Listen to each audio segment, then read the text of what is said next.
I gave Olivia a heart necklace for Valentine's Day, and she gives me a messenger bag she's made out of old floppy disks. Very cool how she makes things like that. Earrings out of pieces of circuit boards, dresses out of t-shirts, bags out of old jeans. She's so creative. I tell her she should be an artist someday, but she wants to be a scientist, a geneticist of all things. She wants to find cures for people like her brother, I guess. We make plans for me to finally meet her parents. A Mexican restaurant on Amersfoort Avenue near her house on Saturday night. All day long I'm nervous about it. When I get nervous, my tics come out. I mean, my tics are always there, but they're not like they used to be when I was little. Nothing but a few hard blinks now, the occasional head pull. But when I'm stressed, they get worse, and I'm definitely stressing about meeting her folks. They're waiting inside when I get to the restaurant. The dad gets up and shakes my hand, and the mum gives me a hug. I give Augie a hello fist punch and kiss Olivia on the cheek before I sit down. So nice to meet you, Justin. We've heard so much about you. Her parents couldn't be nicer. Put me at ease right away. The waiter brings over the menus, and I notice his expression the moment he lays eyes on August, but I pretend not to notice. I guess we're all pretending not to notice things tonight. The waiter, my tics, the way August crushes the tortilla chips on the table and spoons the crumbs into his mouth. I look at Olivia and she smiles at me. She knows. She sees the waiter's face. She sees my tics. Olivia is a girl who sees everything. We spend the entire dinner talking and laughing. Olivia's parents ask me about my music, how I got into the fiddle and stuff like that. And I tell them about how I used to play classical violin, but I got into Appalachian folk music and then Zydeco. And they're listening to every word like they're really interested. They tell me to let them know the next time my band's playing a gig so they can come and listen. I'm not used to all the attention, to be truthful. My parents don't have a clue about what I want to do with my life. I don't think they even know I traded my Baroque violin for an 8-string hardanger fiddle 2 years ago. After dinner we go back to Olivia's for some ice cream. Their dog greets us at the door, an old dog, super sweet. She'd thrown up all over the hallway though. Olivia's mum rushes to get paper towels while the dad picks the dog up like she's a baby. "What's up, old girlie?" he says. And the dog's in heaven, tongue hanging out, tail wagging, legs in the air at awkward angles. "Dad, tell Justin how you got Daisy," says Olivia. "Yeah," says Augie. The dad smiles and sits down in a chair with the dog still cradled in his arms. It's obvious he's told this story lots of times and they'll all love to hear it. "So I'm coming home from the subway one day," he says, "and a homeless guy I've never seen in this neighbourhood before is pushing this floppy mutt in a stroller. And he comes up to me and says, 'Hey, mister, want to buy a dog?' And without even thinking about it, I say, 'Sure, how much you want?' He says, $10. So I give him the $20 I have in my wallet, and he hands me the dog. Justin, I'm telling you, you've never smelled anything so bad in your life. She stank so much I can't even tell you. So I took her right from there to the vet down the street, and then I brought her home." "Didn't even call me first, by the way," the mum interjects as she cleans the floor, "to see if I'm okay with his bringing home some homeless guy's dog." The dog actually looks over at the mum when she says this, like she understands everything everyone is saying about her. She's a happy dog, like she knows she lucked out that day finding this family. I kind of know how she feels. I like Olivia's family. They laugh a lot. My family's not like this at all. My mum and dad got divorced when I was 4, and they pretty much hate each other. I grew up spending half of every week in my dad's apartment in Chelsea, and the other half in my mum's place in Brooklands Heights. I have a half-brother who's 5 years older than me and barely knows I exist. For as long as I can remember, I felt like my parents could hardly wait for me to be old enough to take care of myself. "You can go to the store by yourself. Here's the key to the apartment." It's funny how there's a word like overprotective to describe some parents, but no word that means the opposite. What word do you use to describe parents who don't protect enough? Underprotective? Neglectful? Self-involved? Lame? All of the above. Olivia's family tell each other, "I love you," all the time. I can't remember the last time anyone in my family said that to me. By the time I go home, my tics have all stopped. We're doing the play at our town for the spring show this year. Olivia dares me to try out for the lead role, the stage manager, and somehow I get it. Total fluke. Never got any lead roles in anything before. I tell Olivia she brings me good luck. Unfortunately, she doesn't get the female lead, Emily Gibbs. The pink-haired girl named Miranda gets it. Olivia gets a bit part and is also the Emily understudy. I'm actually more disappointed than Olivia is. She almost seems relieved. I don't love people staring at me, she says, which is sort of strange coming from such a pretty girl. And a part of me thinks maybe she blew her audition on purpose. The spring show is at the end of April. It's mid-March now, so that's less than 6 weeks to memorise my part, plus rehearsal time, plus practising with my band, plus finals, plus spending time with Olivia. It's going to be a rough 6 weeks, that's for sure. Mr. Davenport, the drama teacher, is already manic about the whole thing. Will drive us crazy by the time it's over, no doubt. I heard through the grapevine that he'd been planning on doing The Elephant Man, but changed it to Our Town at the last minute. And that change took a week off of our rehearsal schedule. Not looking forward to the craziness of the next month and a half.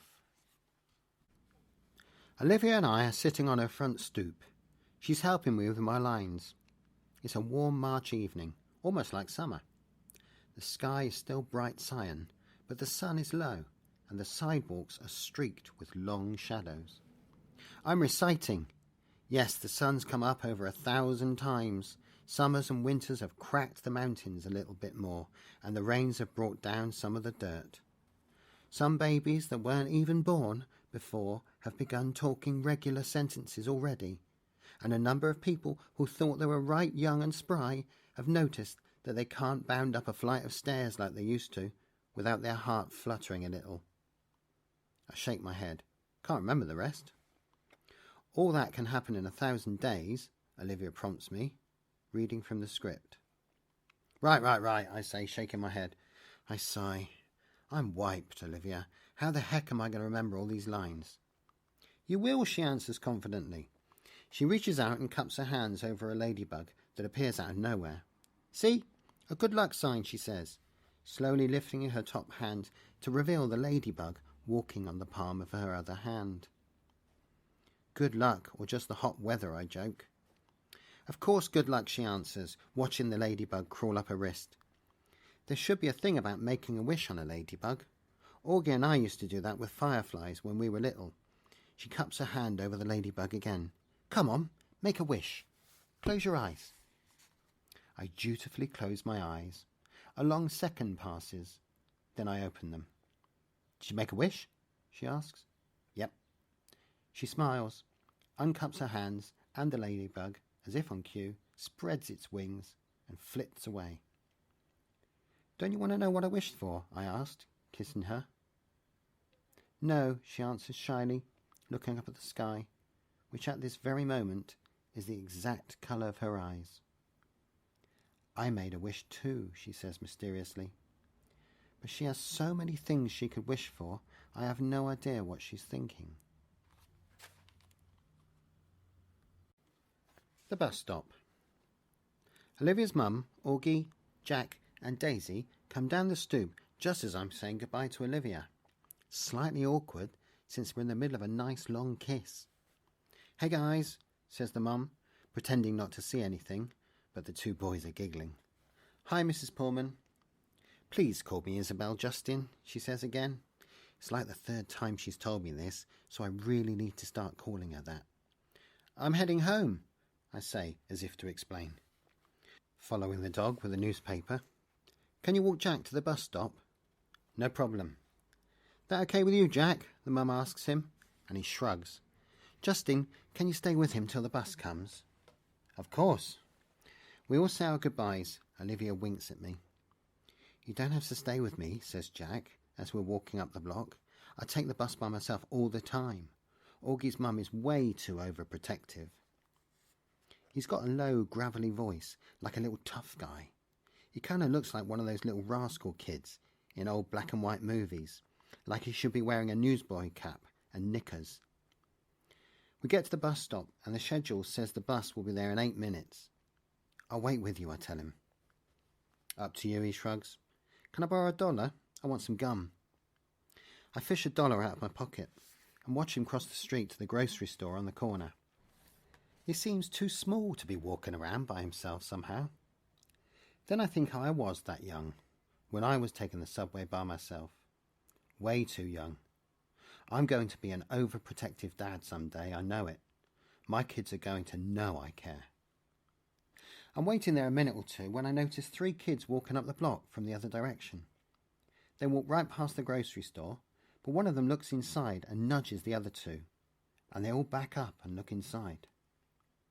I can tell they're up to no good, all elbowing each other, laughing. One of them's Jack's height, but the other 2 look much bigger, more like teens. They hide behind the fruit stand in front of the store, and when Jack walks out, they trail him, making loud throw-up noises. Jack casually turns around at the corner to see who they are, and they run away, high-fiving each other and laughing, little jerks. Jack crosses the street like nothing happened and stands next to me at the bus stop, blowing a bubble. Friends of yours? I finally say.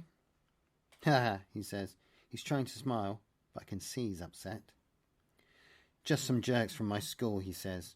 A kid named Julian and his 2 gorillas, Henry and Miles. Do they bother you like that a lot? No, they've never done it before. They'd never do that in school, or they'd get kicked out. Julian lives 2 blocks from here, so I guess it was just bad luck running into him. Okay, I nod. It's not a big deal, he assures me. We both automatically look down Amsfort Avenue to see if the bus is coming. We're sort of in a war, he says after a minute, as if that explains everything. Then he pulls out this crumpled piece of loose-leaf paper from his jean pocket and gives it to me. I unfold it, and it's a list of names in 3 columns. He's turned the whole grade against me, says Jack. Not the whole grade, I point out, looking down at the list. He leaves me notes in my locker that say stuff like, everybody hates you. You should tell your teacher about that. Jack looks at me like I'm an idiot and shakes his head.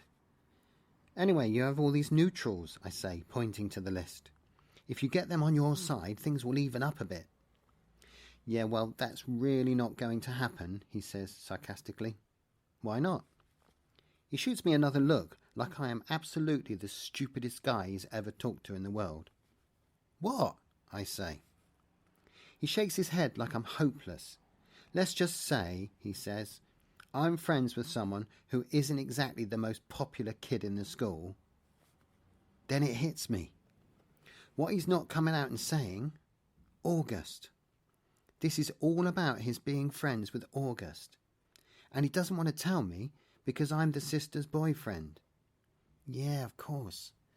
This makes sense. We see the bus coming down Amesfort Avenue. Well, just hang in there, I tell him, handing back the paper. Middle school is about as bad as it gets. And then it gets better. Everything will work out. He shrugs, shoves the list back into his pocket. We wave bye when he gets on the bus, and I watch it pull away. When I get to the subway station, 2 blocks away, I see the same 3 kids hanging out in front of the bagel place next door. They're still laughing and yuck-yucking each other like they're some kind of gangbangers. Little rich boys in expensive skinny jeans acting tough. Don't know what possesses me, but I take my glasses off, put them in my pocket, and tuck my fiddle case under my arm so the pointy side is facing up. I walk over to them, my face scrunched up, mean-looking. They look at me, laughs dying on their lips when they see me. Ice cream cones at odd angles. Yo, listen up.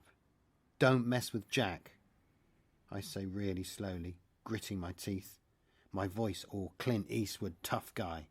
Mess with him again and you'll be very, very sorry. Then I tap my fiddle case for effect. Got it? They nod in unison, ice cream dripping onto their hands. Good. I nod mysteriously, then sprint down the subway 2 steps at a time.